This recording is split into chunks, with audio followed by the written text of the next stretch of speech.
Welcome, everyone. Thank you for standing by for the Alphabet second quarter 2024 earnings conference call. At this time, all participants are in a listen-only mode. After the speaker presentation, there will be a question and answer session. To ask a question during the session, you will need to press star 1 on your telephone. I would now like to hand the conference over to your speaker today, Jim Friedland, Director of Investor Relations. Please go ahead. Welcome, everyone. Good afternoon, Thank you for everyone. standing by. Thank you. Good afternoon, everyone, and welcome to Alphabet's second quarter 2024 earnings conference call. With us today are Sundar Pichai, Philip Schindler, and Ruth Poratın. Now, I'll quickly cover the safe harbor. Some of the statements that we make today regarding our business, operations, and financial performance may be considered forward-looking. Such statements are based on current expectations and assumptions that are subject to a number of risks and uncertainties. Actual results could differ materially.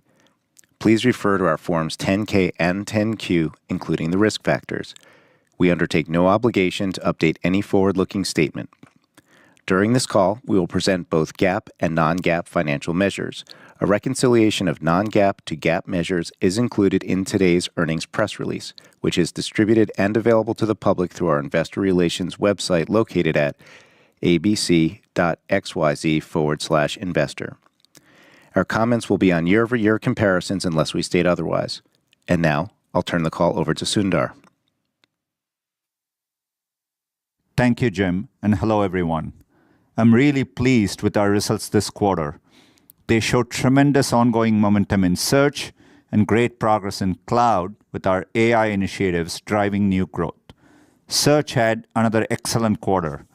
And in terms of product innovation, we are seeing great progress with AI overviews. In Q2, cloud reached some major milestones. Quarterly revenues crossed the $10 billion mark for the first time, at the same time passed the $1 billion mark in quarterly operating profit. Year to date, our AI infrastructure and generative AI solutions for cloud customers have already generated billions in revenues and are being used by more than 2 million developers. As I spoke about last quarter, we are uniquely well-positioned for the AI opportunity ahead. Our research and infrastructure leadership means we can pursue an in-house strategy that enables our product teams to move quickly. Combined with our model-building expertise, we are in a strong position to control our destiny as the technology continues to evolve. Importantly, we are innovating at every layer of the AI stack, from chips to agents and beyond, a huge strength. We are committed to this leadership long-term. This was underscored by the announcements we made at I/O, Cloud Next, and Google Marketing Live, and we'll touch on many of them here.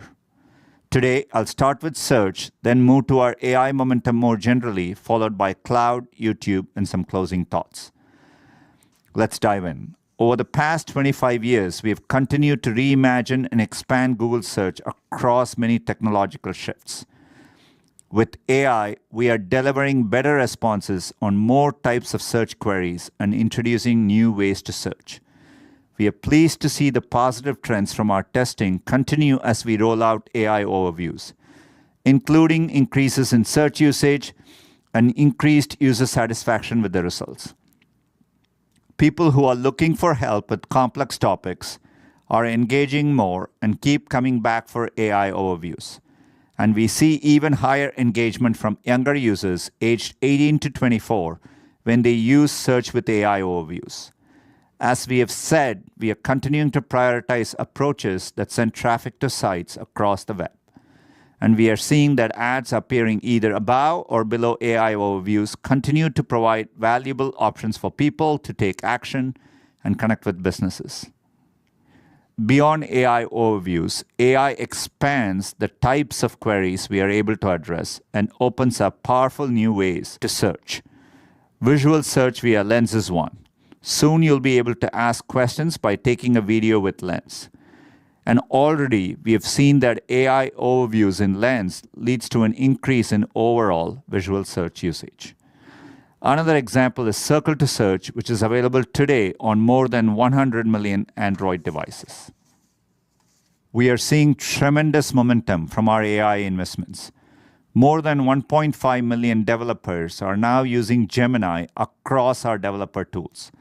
And we recently unveiled new models that are more capable and efficient than ever.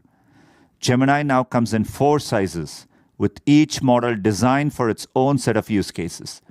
It's a versatile model family that runs efficiently on everything from data centers to devices.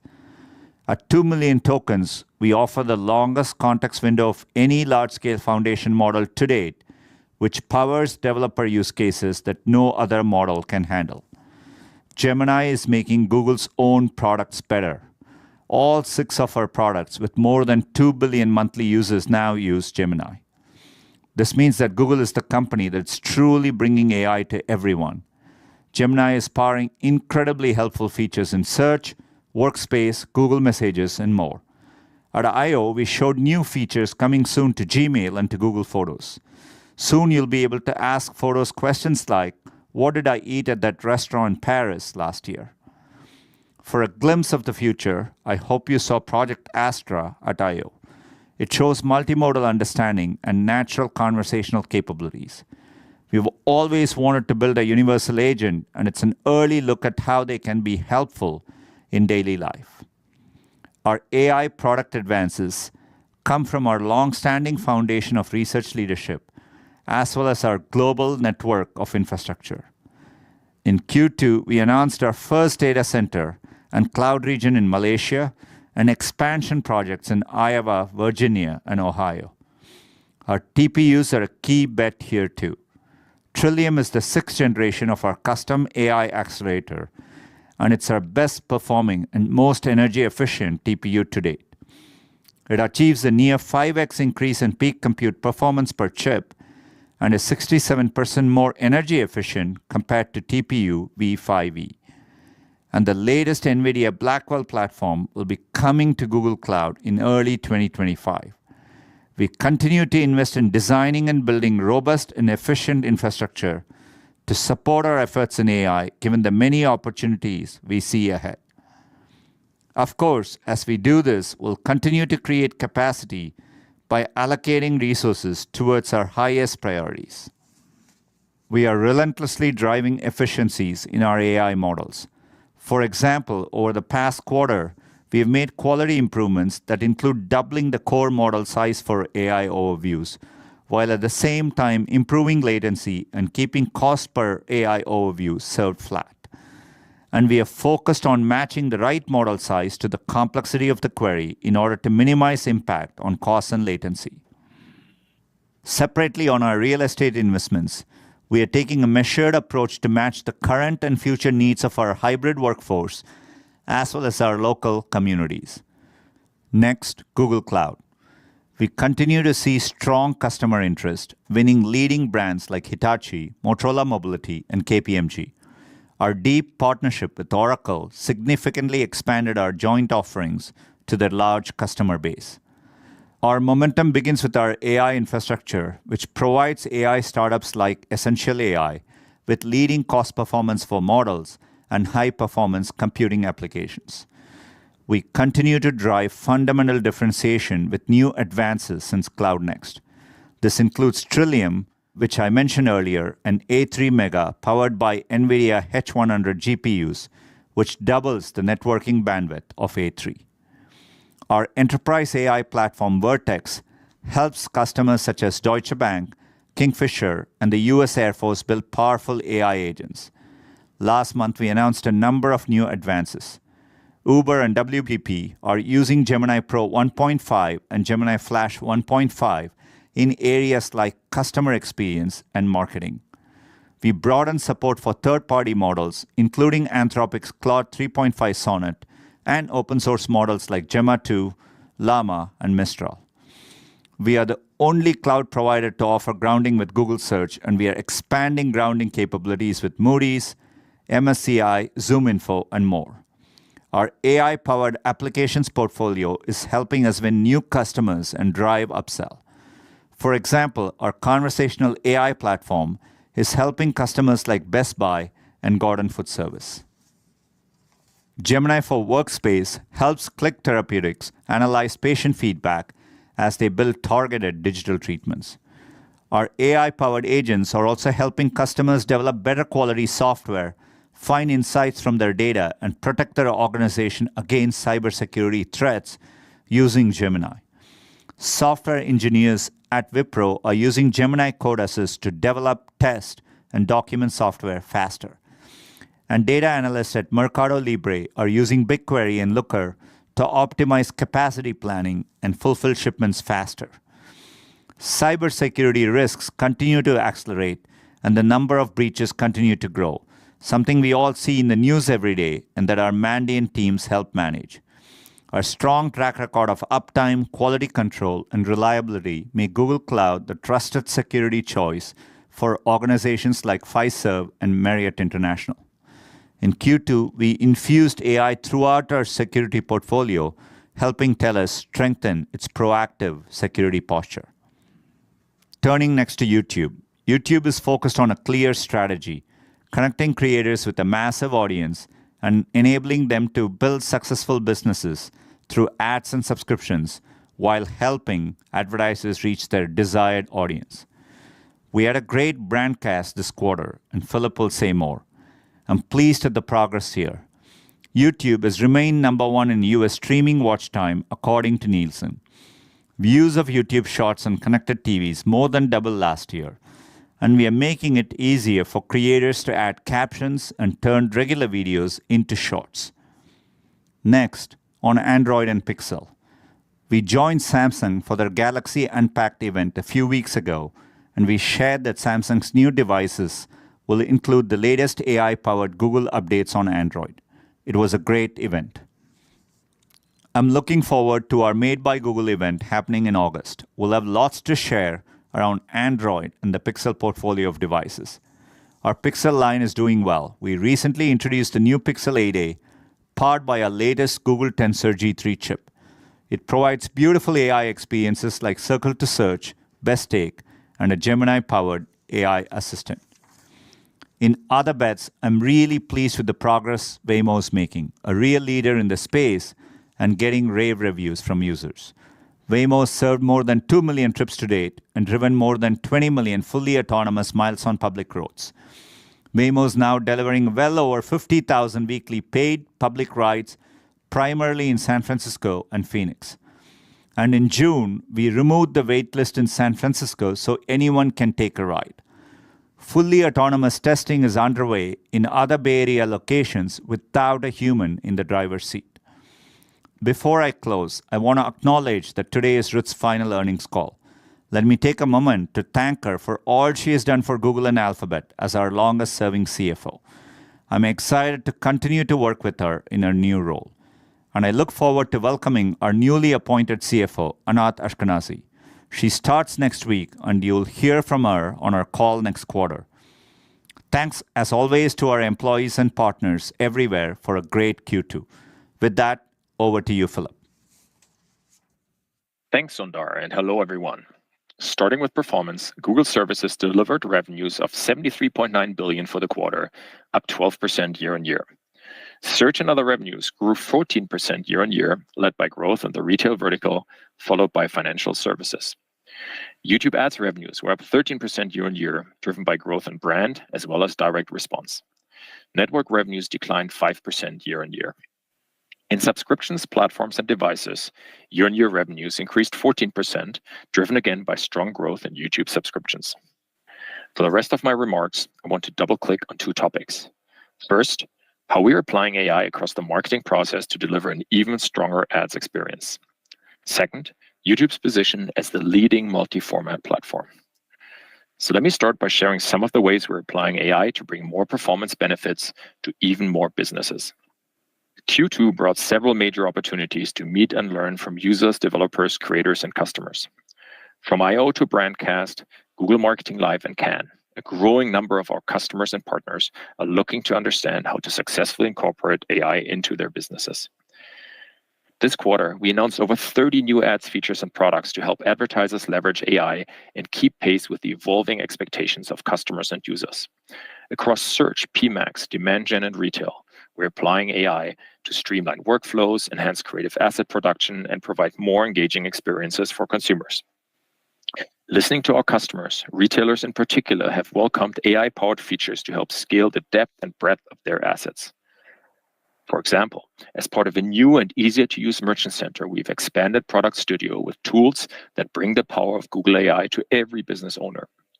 You can upload a product image, prompt the AI with something like, feature this product with Paris skyline in the background, and Product Studio will generate campaign-ready assets.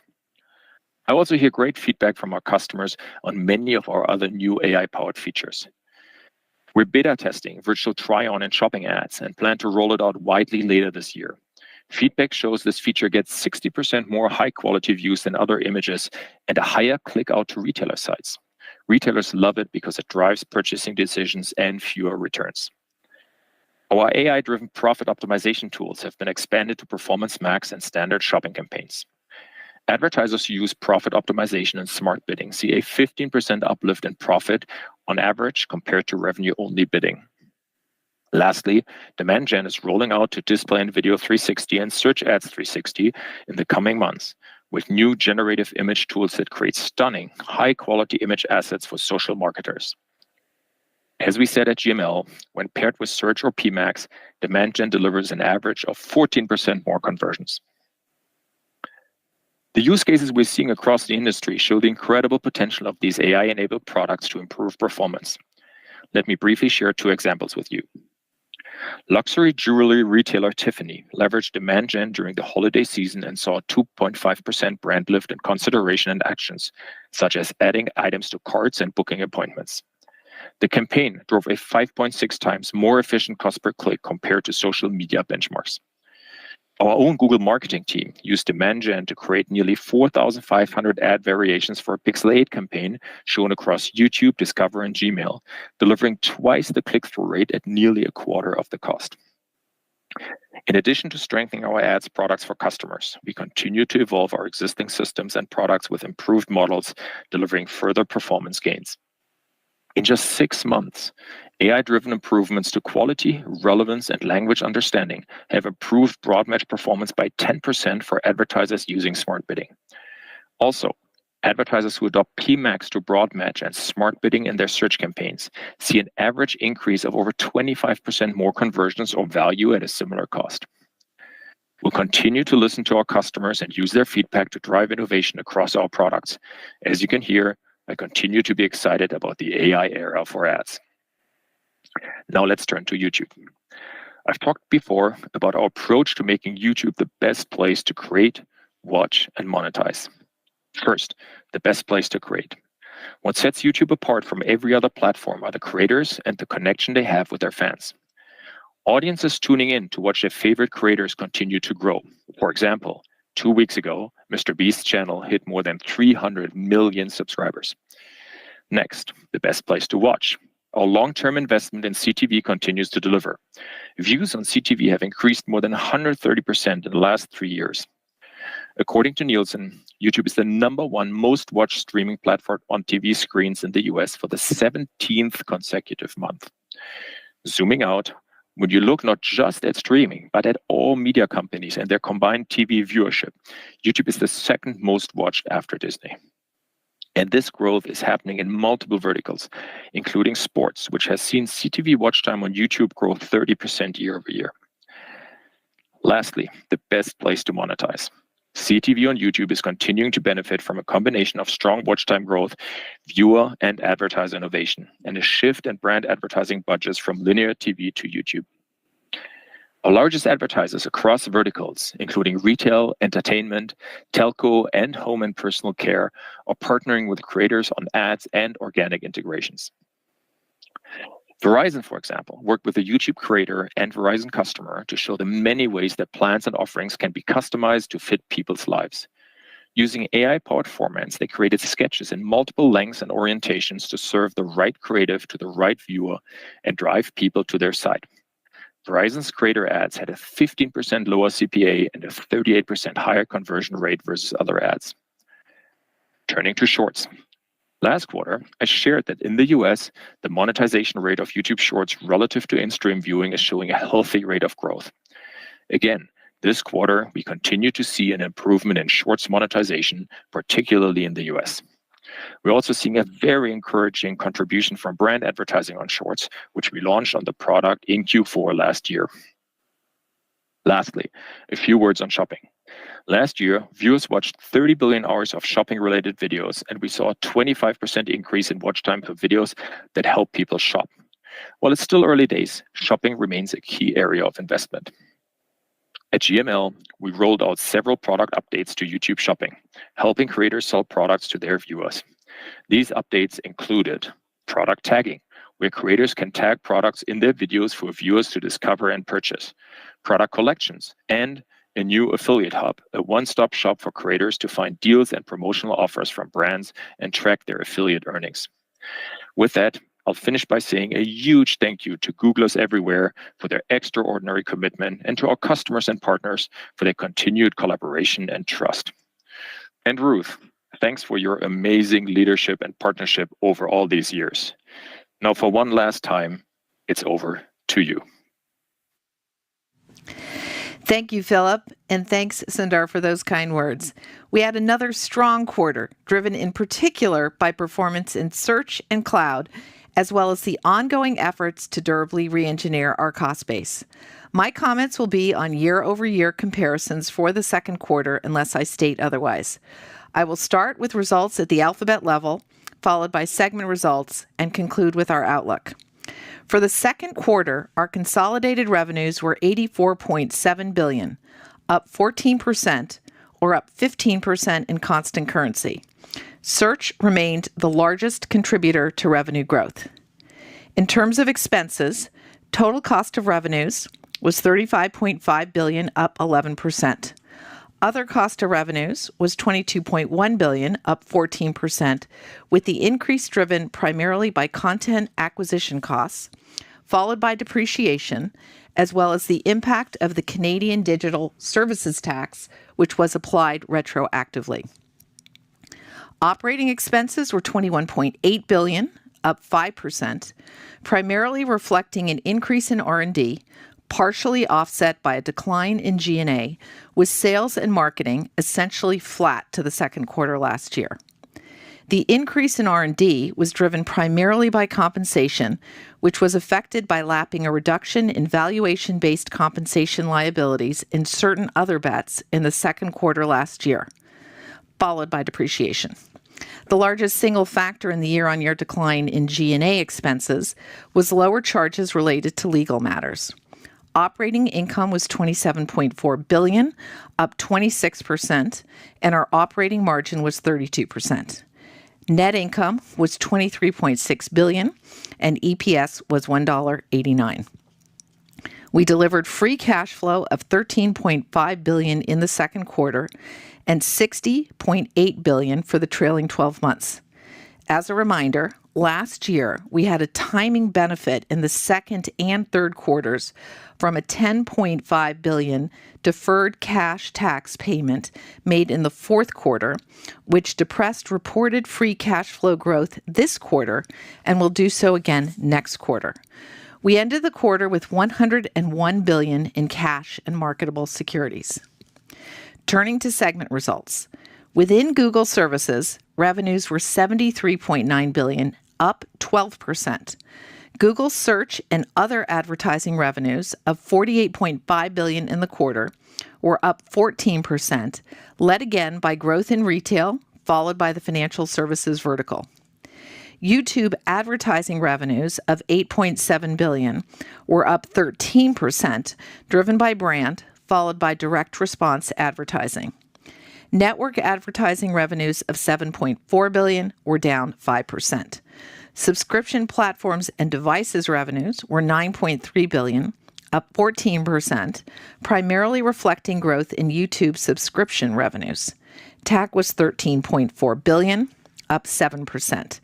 Google Services operating income was $29.7 billion, up 27%, and the operating margin was 40%. Turning to the Google Cloud segment, revenues were $10.3 billion for the quarter, up 29%, reflecting first significant growth in GCP, which was above growth for cloud overall, and includes an increasing contribution from AI. And second, strong Google Workspace growth, primarily driven by increases in average revenue per seat. Google Cloud delivered operating income of $1.2 billion and an operating margin of 11%. As to our other bets for the second quarter, revenues were $365 million, and the operating loss was $1.1 billion. Turning to our outlook for the business, with respect to Google services, first within advertising, the strong performance of search was broad-based across verticals. In YouTube, we are pleased with the growth in the quarter. We had healthy watch time growth, continued to close the monetization gap in Shorts, and had continued momentum in connected TV, with brand benefiting in part from an ongoing shift in budgets from linear television to digital. As we look forward to the third quarter, we will be lapping the increasing strength in advertising revenues in the second half of 2023, in part from APAC-based retailers. Turning to subscriptions, platforms, and devices. First, we continue to have significant growth in our subscriptions business, which drives the majority of revenue growth in this line. However, there was a sequential decline in the year-on-year growth rate as we anniversaried the impact of a price increase for YouTube TV in the second quarter last year. The impact will persist through the balance of the year. Second, with regard to platforms, we are pleased with the performance in Play, driven by an increase in buyers. Finally, with respect to devices, the most important point as we look forward is that our Made by Google launches have been pulled forward into the third quarter from the fourth quarter last year, benefiting revenues in Q3 this year. Turning to Cloud, which continued to deliver very strong results. For the first time, Cloud crossed $10 billion in quarterly revenues and $1 billion in quarterly operating profit. As Sundar noted, year-to-date, our AI infrastructure and generative AI solutions for cloud customers have already generated billions in revenues and are being used by more than 2 million developers.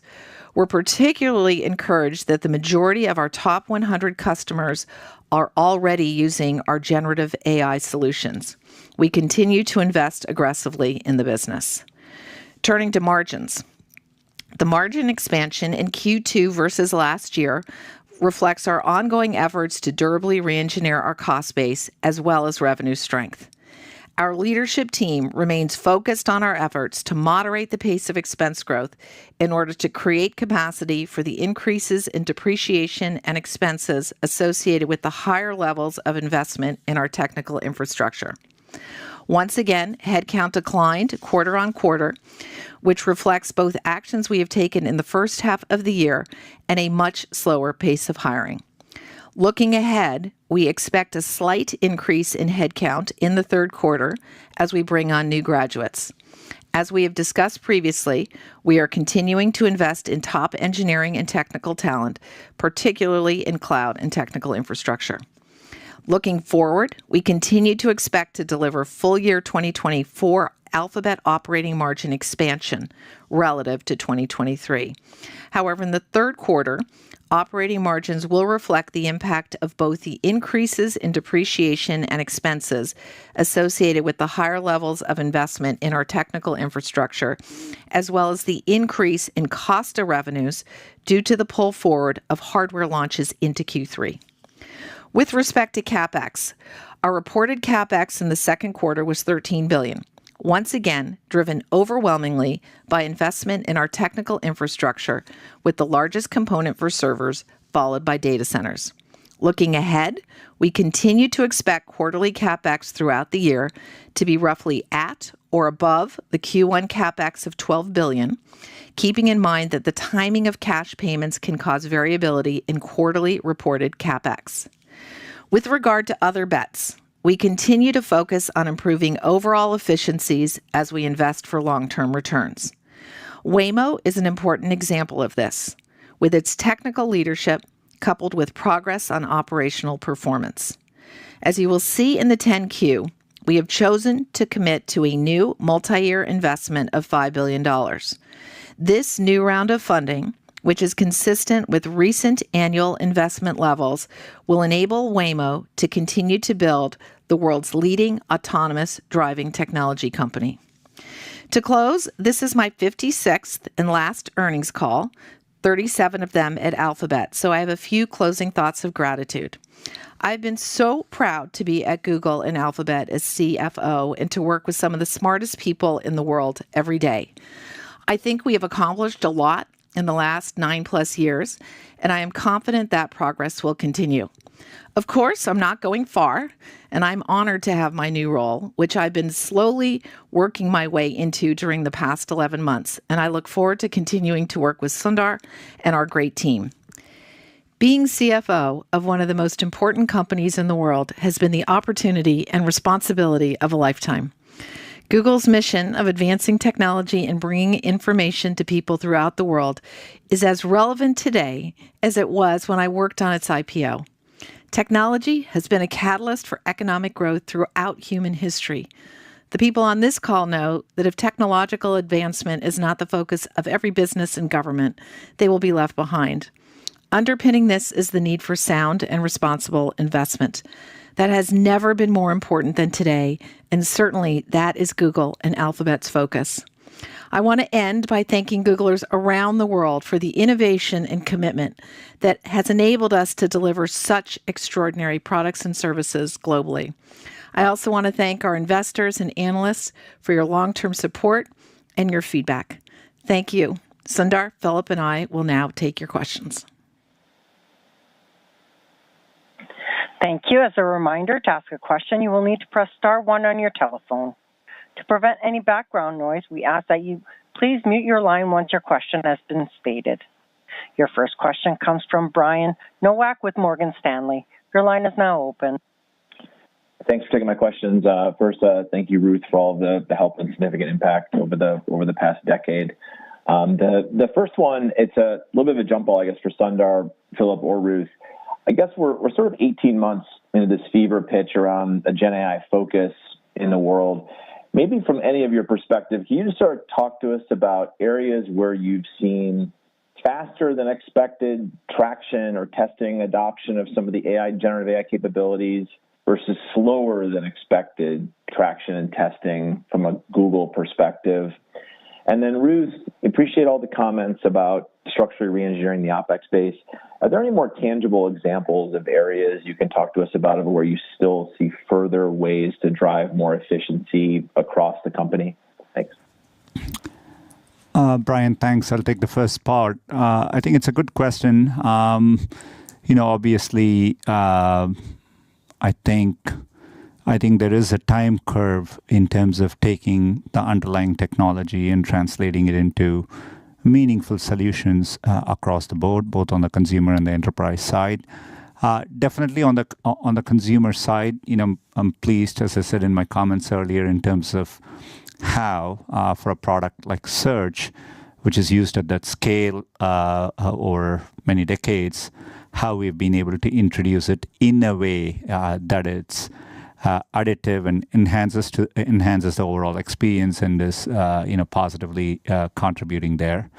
I think across our consumer products, we've been able, I think we are seeing progress on the organic side. Obviously, monetization is something that we would have to earn on top of it.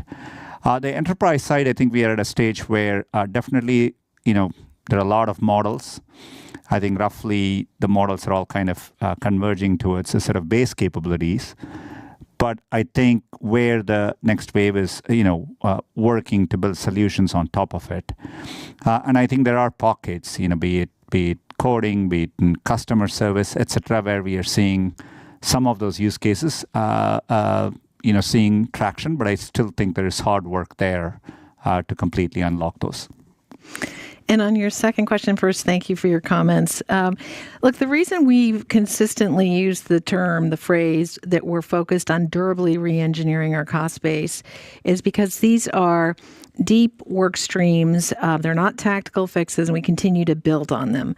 And so the main areas that we've talked about are around product and process prioritization, around organizational efficiency and structure.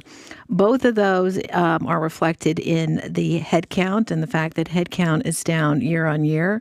And across all of those, as I said, across our entire leadership team, we remain focused on continuing to execute against them. So in terms of, the most recent examples, as we talked about last quarter, with the combination of the devices and services product area with the platforms and ecosystems product area, we announced that back in April.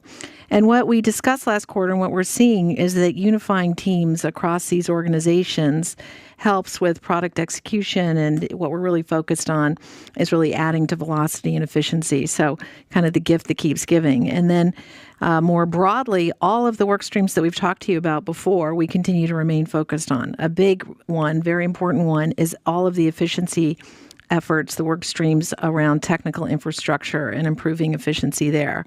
We're also working on the use of AI across Alphabet. We're working on continuing to build on what we've done with our centralized procurement organization. We're continuing to optimize our real estate portfolio. And so, again, this is across our leadership team. These are efforts that all build to this phrase, durably reengineering our cost base. Great. Thank you both. And our next question comes from Doug Anmuth with J.P. Morgan. Your line is now open. Thanks for taking questions. One for Ruth and one for Sundar. Ruth, you've now had Google Services operating margins of roughly 40% for the past 2 quarters. Just as you create more capacity to help offset the future investments, is it reasonable to think that you could sustain at those kind of levels going forward?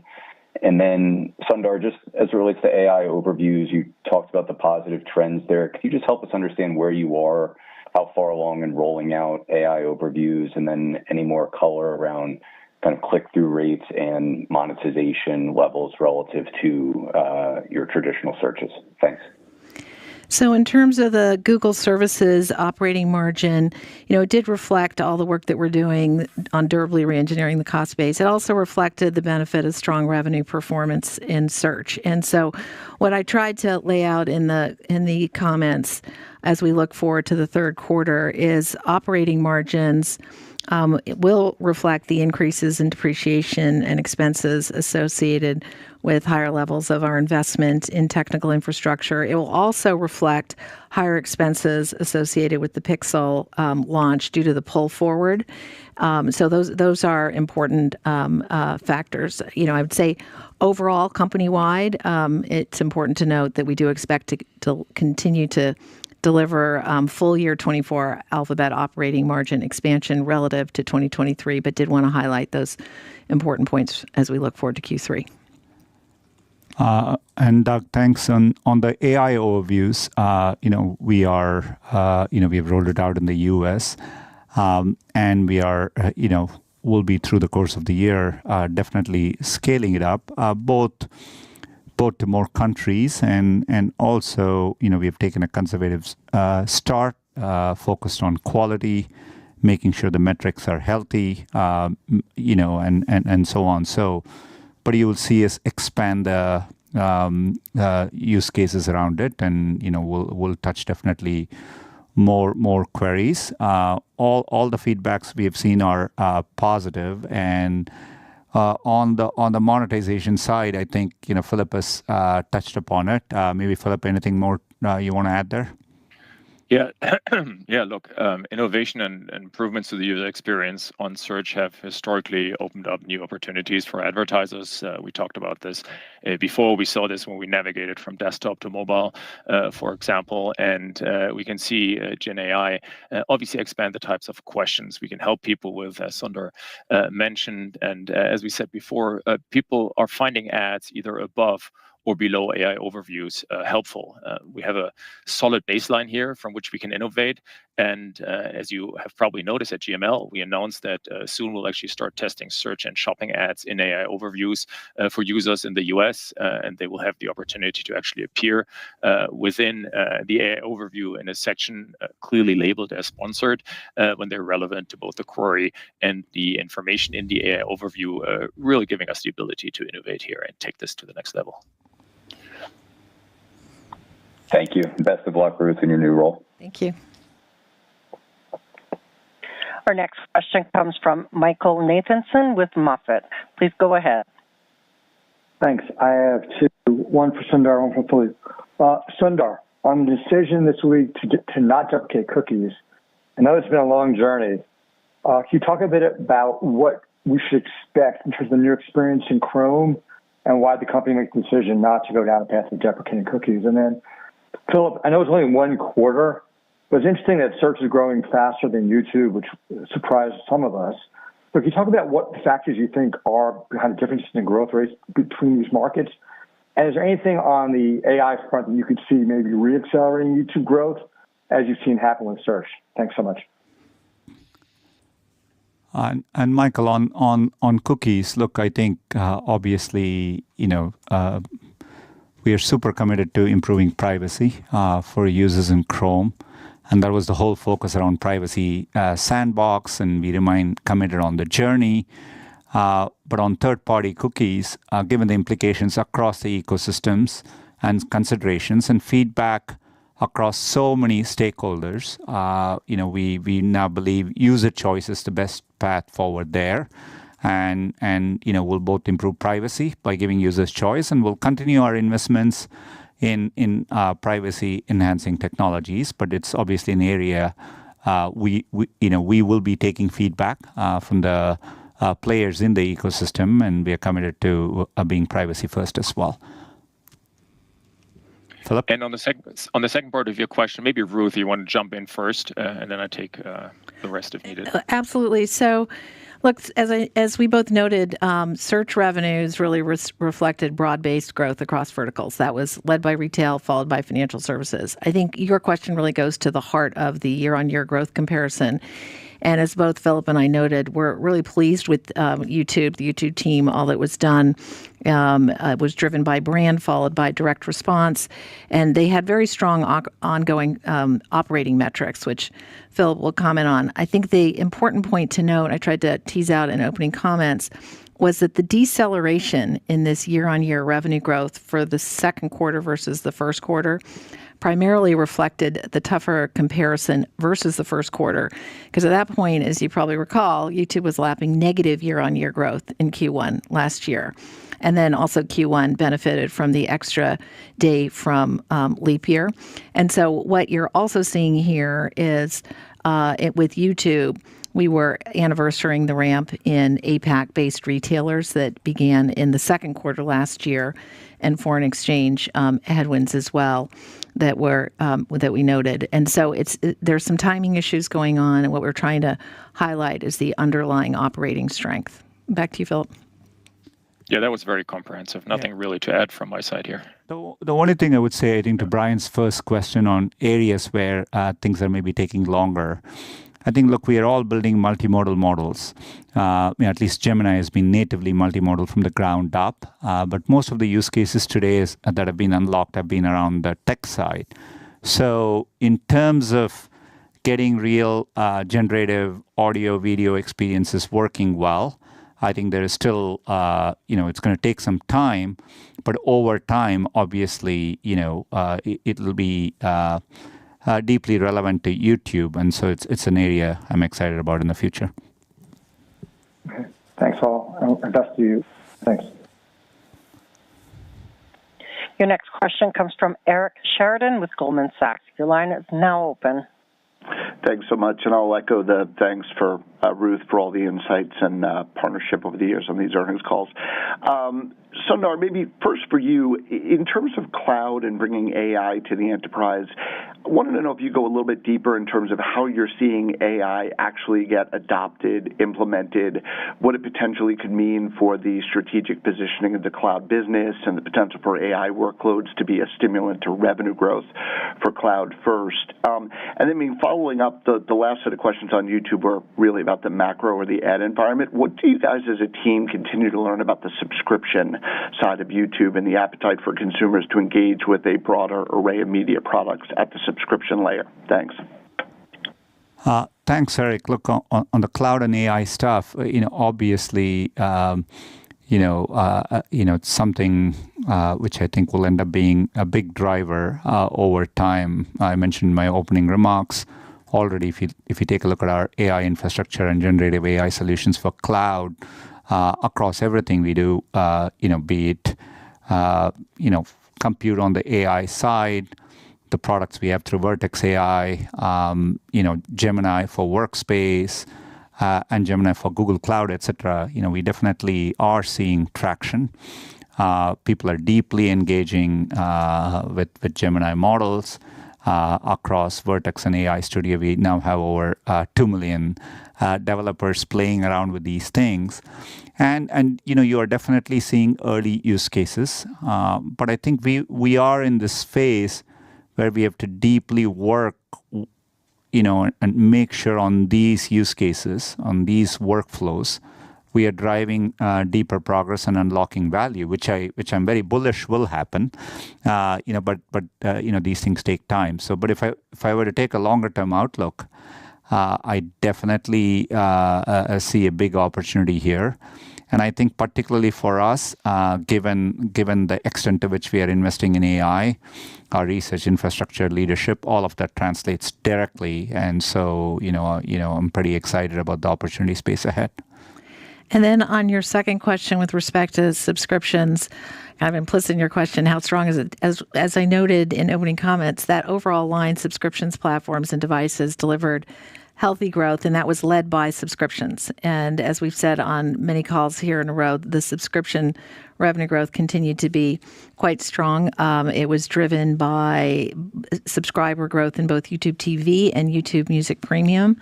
And then the other component within that line is Google One, that also delivered strong subscriber and revenue growth. But I think the heart of your question is really around YouTube, and that is the heart of the revenues in that line. So it continues to be very strong. We see a lot of take up in it, strong subscriber growth, really pleased with it.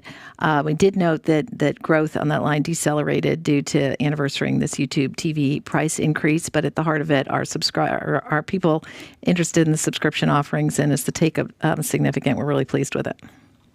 Thank you. Our next question comes from Ross Sandler with Barclays. Your line is now open. Hi, everybody. Just two questions on the AI CapEx.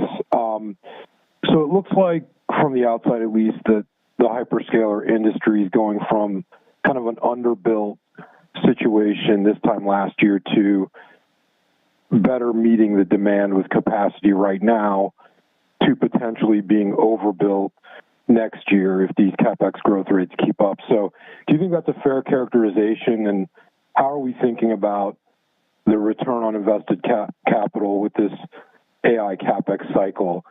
And then related to that, do you think that the AI industry is close to or far away from hitting some kind of wall on foundation model improvement in AI training based on lack of availability of new data to train on?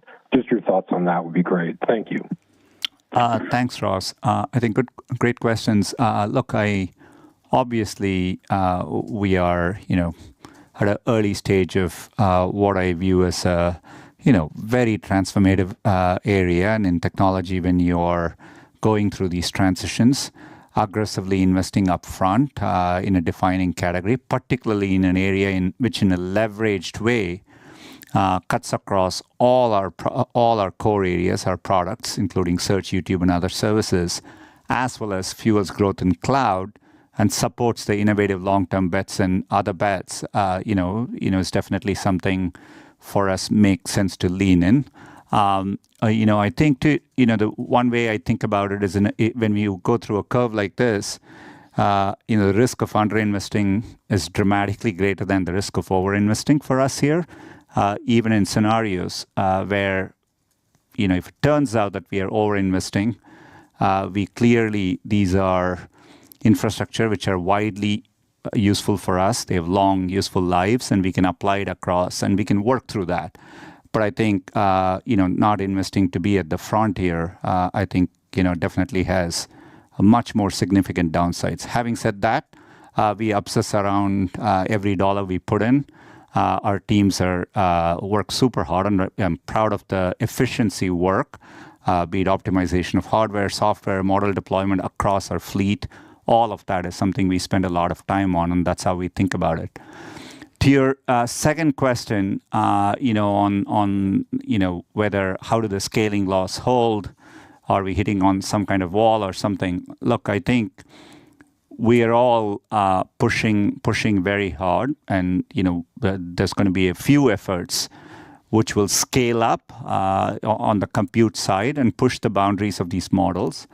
What I would tell is, regardless of how that plays out, I still think there is enough optimizations we are all doing, which is driving constant progress in terms of the capabilities of the models. And more importantly, taking them and translating into real use cases across the consumer and enterprise side. I think on that frontier, I think there's still a lot of progress to be had. And so, we are pretty focused on that as well. Thank you. Our next question comes from Stephen Ju with UBS. Your line is now open. Okay, thank you so much. So, Sundar, I guess to ask the AI question a different way, as we talk to some of the model builders out there, it looks like the initial use cases are more on the cost savings or efficiency side. But, when do you think we'll start thinking about products that can help revenue generation for the Fortune 500, Fortune 1000 companies, which is probably something that can hopefully create greater value over time versus just cutting costs? And Philip, listening to what will be, I guess, Ruth's final comments on YouTube on these public calls, and thank you, by the way, Ruth, for all the help. I couldn't help but notice that the bigger factors were brand followed by direct response. And, if we continue to think that the one you bring up first is the larger factor, and tying this into your prior commentary about shopping being an important consideration, when do you think we'll start talking about direct response being a much bigger contributor to YouTube's growth versus brand? Thank you. Look, on the first part of the question, look, I think, the technology is horizontal enough. It can apply on both sides. If you take a use case like improving the customer service experience, is a part of it which is driving efficiencies, and you can look at it from a cost standpoint. But you could also be overall improving the experience, improving conversion, driving the funnel better, and so increasing basket size if you're a retail e-commerce player, etc. So so we are seeing people experiment across both sides, and and so I think you will see it play out across both sides. Philip, on the second one. Yes, on the second one, look, on the direct response side, as you know, it's about driving and converting commercial intent. And customers are obviously benefiting from including video in their AI-powered campaigns. Could be PMax, could be demand gen, and obviously using our automated tools to enhance and create video creatives. And we're very, very optimistic about this path. On average, advertisers who run both image and video ads with demand gen campaigns see 6% more conversions per dollar than those running image-only ads in discovery. And this is just one little example of how this can obviously boost your performance business. So that's a big part. The brand side, as you know, Google AI continues to make it easier for brands to show up next to the content where viewers are obviously the most engaged. And they're finding it, as you can see from the numbers, a very effective way to drive awareness awareness and consideration. We're also quite excited about some of the recent launches on the YouTube shopping side, if you want to put that into the direct response bucket. Okay, thank you. And our last question comes from Justin Post with Bank of America. Your line is now open. Great. I'd like to ask a couple of areas. First, on the cloud acceleration, would you characterize that as new AI demand helping drive that year to date, or is that more of a rebound in just general compute and other demand, or is AI really moving this forward and helping drive acceleration? And then I wanted to ask about your internal cost savings, which has been really strong. How are you using AI internally to help cut costs? Are you seeing better efficiencies with your engineers? And just would love to hear about how you're applying AI to cut your own costs. Thank you. Great, thank you for that. So overall, we're, as both Sundar and I said, we're very pleased with the results in cloud. And there is clearly a benefit as the cloud team is engaging broadly with customers around the globe with AI-related solutions, AI infrastructure solutions, and the generative AI solutions. I think we noted that we're particularly encouraged that the majority of our top 100 customers are already using our generative AI solution. So it is clearly adding to the strength of the business on top of all that they're doing. And just to be really clear, the results for GCP, the growth rate for GCP is above the growth for cloud overall. And then I'll turn it to Sundar on the cost-saving point, but just one point, we're really pleased as well that cloud's margin improved as it did, and in part that reflects the revenue strength that they delivered and all of the efficiency efforts that I've already spoken about. But looking ahead in Q3, we do expect the same seasonal pattern that you saw last year with respect to margin, and we are continuing to invest in the business. Look, I think specifically, if the question is about engineers and coding, et cetera, we definitely want to be on the cutting edge there. I think we are making these tools available to some of the most productive engineers and demanding engineers out there, and they are definitely kicking the tires hard. But I would say it's still all in very early stages. I think particularly when it comes to writing high quality, secure code. But I think all the learnings, what we are gaining here, will translate into our models and products, and that's the virtuous cycle, which I'm excited by. So there's a lot more to come. Great, thank you. Thank you, and that concludes our question and answer session for today. I'd like to turn the conference back over to Jim Friedland for any further remarks. Thanks, everyone, for joining us today. We look forward to speaking with you again on our third quarter 2024 call. Thank you, and have a good evening. Thank you, everyone. This concludes today's conference call. Thank you for participating. You may now disconnect.